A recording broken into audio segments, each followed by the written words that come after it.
What's up guys, this is my take on Honkai Star Rail from a bigger video that I made where I ranked and reviewed 17 different gacha. If you're curious about that video, you can find this in the description. Now let's get into the game. Okay, next game in the list is gonna be Honkai Star Rail. Man, Honkai Star Rail is such a funny game for me. So let me tell you the story. Honkai Star Rail is a game that I didn't play since day one, but I played it since the first week. It was like 7 days or 8 days after its release. That's mainly because I didn't really have any intentions to play the game. When I saw this, it's gonna be taking a lot of things from Genshin, like the gearing system and the ascension and everything. I was like, oh my god, this is just gonna be like a turn-based Genshin with good animations and that's it. So I wasn't really interested. The only thing that piqued my interest was the Honkai X-Spies, because this game is like directly like connected. It's not directly, but it's like a parallel world of Honkai Impact. And because I've been playing Honkai Impact since forever, I was a bit interested. And that interest cost me a lot of money because Honkai Star Rail is probably the game that I spent and dwelled on the most out of any other gacha game. Just for reference, I have like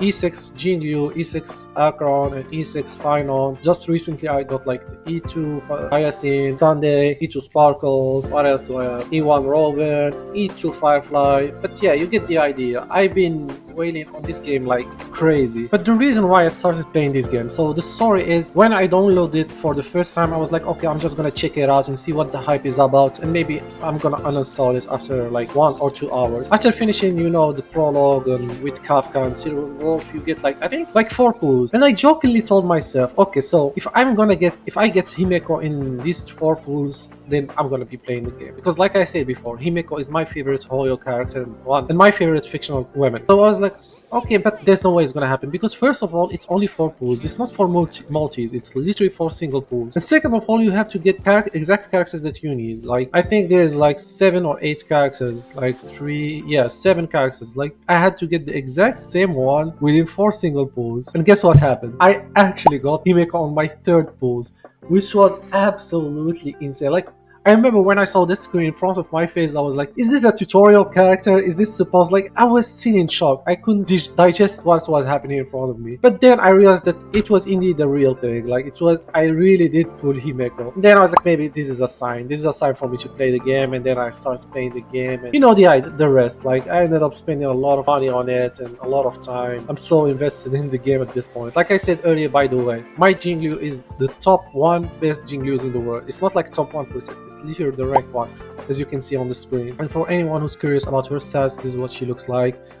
This is my gear for her, for each piece, if anyone wants to see it.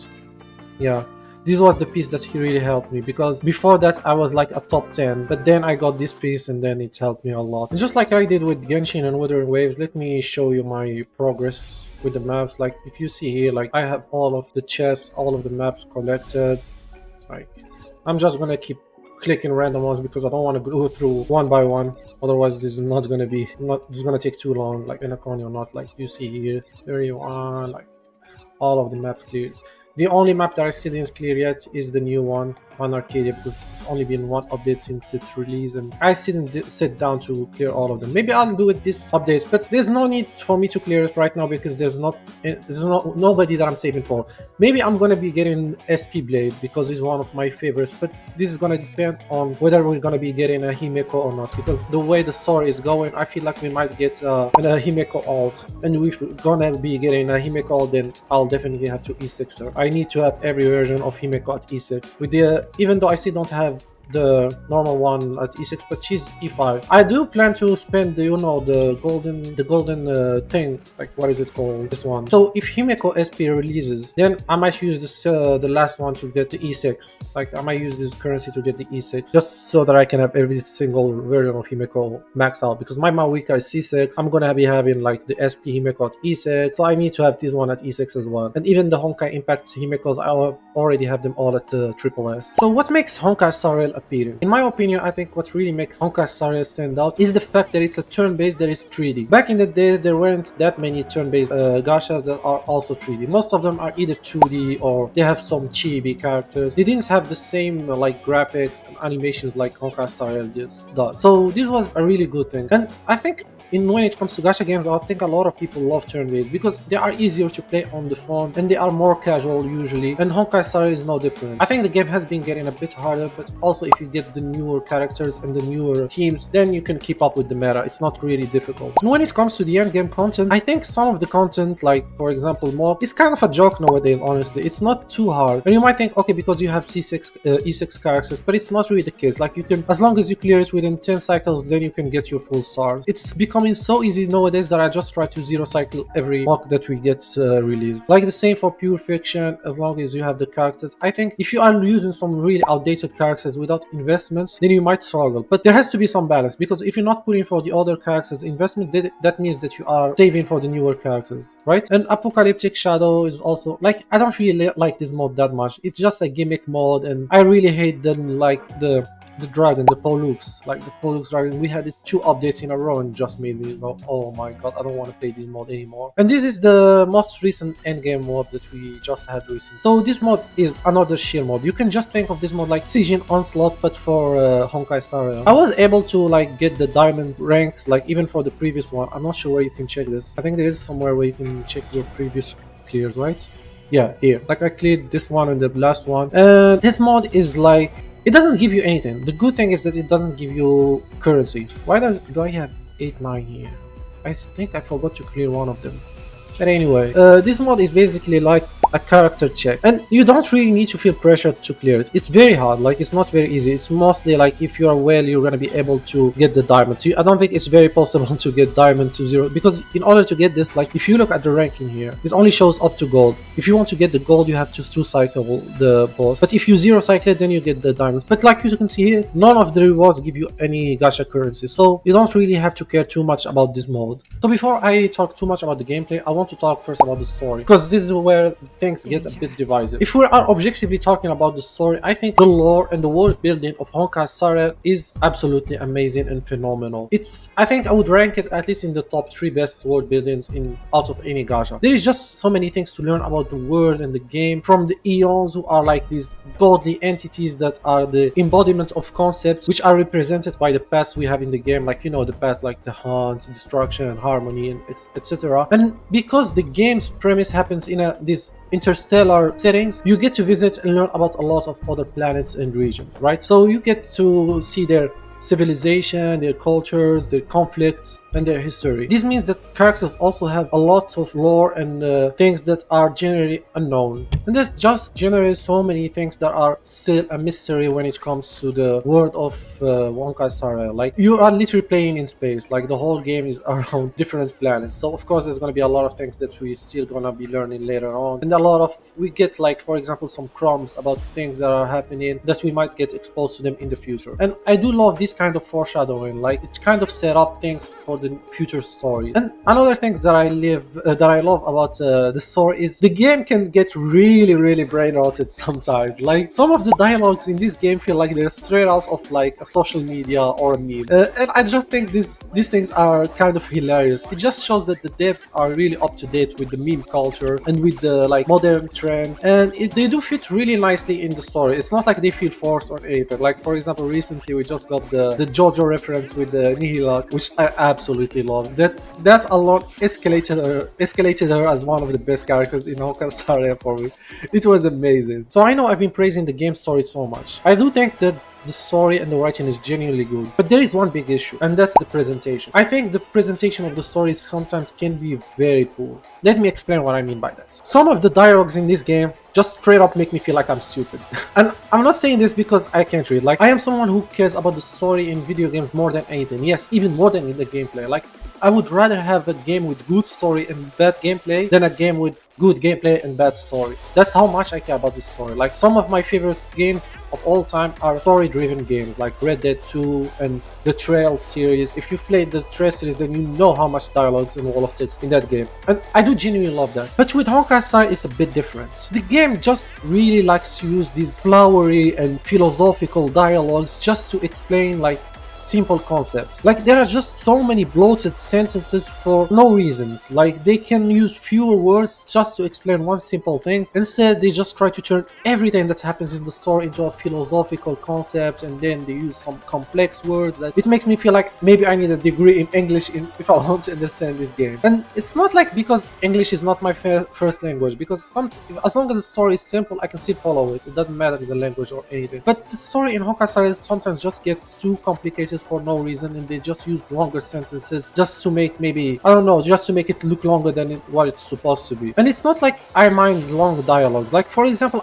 I'm one of the few people who actually enjoyed 3.0, the first update of Unforest. Like despite it being, I think it was 13 hours. I think it took me 13 hours personally. I still enjoyed it a lot because of the lore of the Titans, of the world building of Amphorius, and everything that we learned about the characters there. It was pleasant. Like I didn't feel that it was that long. It was good, even though it had some of the bloated text, but I was fine with it. This issue mainly became very bad later on in the story, especially in Amphorius. Like by the time we reached like 3.6 and 3.7, I was like, please just let this be over.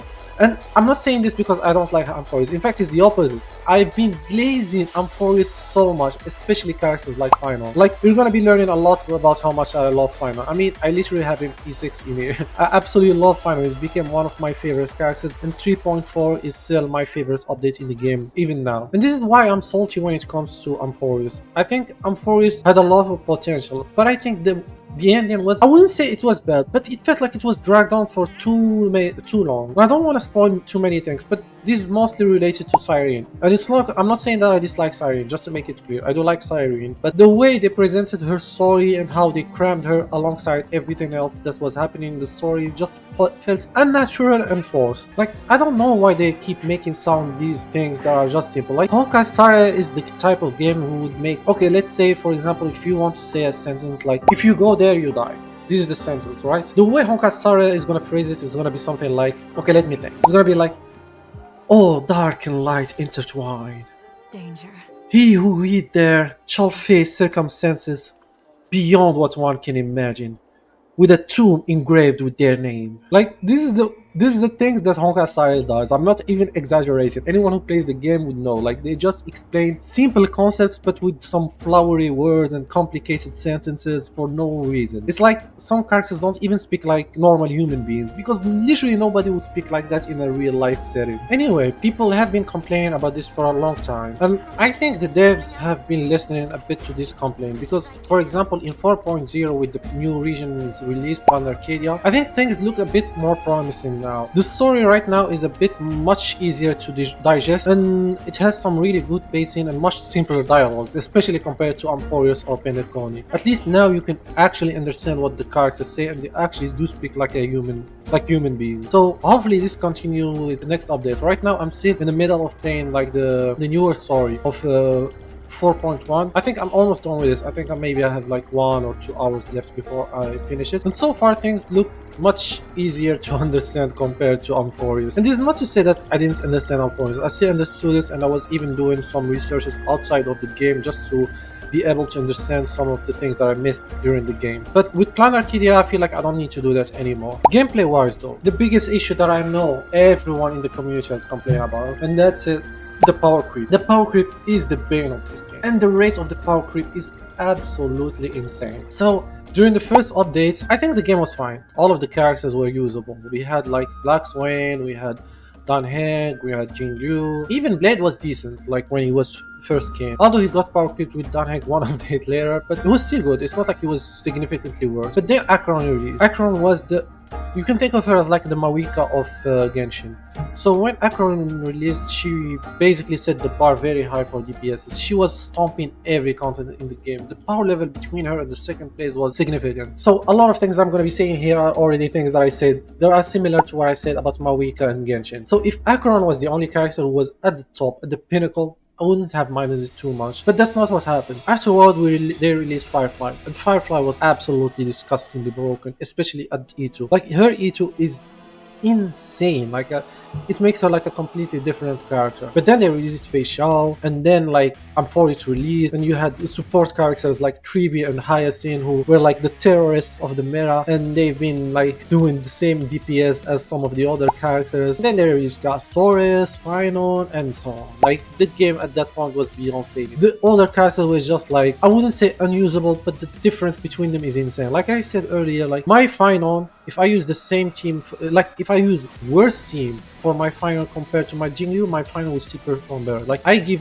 my Jingliu an E2 Sparkle, an E1 Sunday, an E2 Hyacinth, and she still perform worse than a final if I just give him like Bronya and maybe Fugue and I don't know, Robin or something like that. Usually these are the supports that I use for him. This results into two things. The first one is that if you want your favorite team or character to keep up with the meta, then you would have to invest vertically. What that means is that you have to pull more dupes for both your main character and for the supports. And then you also have to get their light cons ideally. The second one is you have basically just to skip the older characters. Like if the character gets rerun, then you're not going to be pulling for it. You're just going to be pulling whatever the team is shilling at that point. Like for example, here in Plan Arcadia, we have the Elation meta. You're going to be investing on Elation meta, then you're pretty set for 4.x. With that said, I think the devs are well aware of this because recently we've been getting a lot of Nova Flares. Nova Flares is basically the character boss. Even Jingliu who received it last year, but it was not that good honestly. And some of them like Firefly are getting like new supports, new modern supports to get them back in the meta, because even though I talked earlier about Firefly, but Firefly was falling out of the meta until the Dahlia was released like 2 updates ago. This kind of brings back some older characters and archetypes back, like even Dot was irrelevant for like 1 year and a half. They became a bit relevant with the High Silence release and the Black Swine buffs. And even this update we have Ashvale, who's the new follow-up archetype sub DPS, so he can be used with Fei Xiao, but I think Ashvale might get some better teammates because even Fei Xiao is falling off from the meta. It's unfortunate because I do like Fei Xiao and I was really hoping to get like her E2, but I don't think I'm going to be getting that honestly. I want to really invest in my Jingliu, Akron and Pinon. So whichever teammates they get, I'm going to be pulling for those. I don't really care about pulling new DPSs right now if I don't already have their support. Like if a DPS doesn't need, for example, Sparkle or Sunday or maybe Hyacinth, then I'm not going to be pulling for that DPS. So despite all of this, I still love the game. I'm so invested in the story and the lore to just quit it. And I just really like using my Jingliu and trying to make her as strong as possible just to keep her with the meta. But yeah, I think this is going to be for Honkai Star Rail.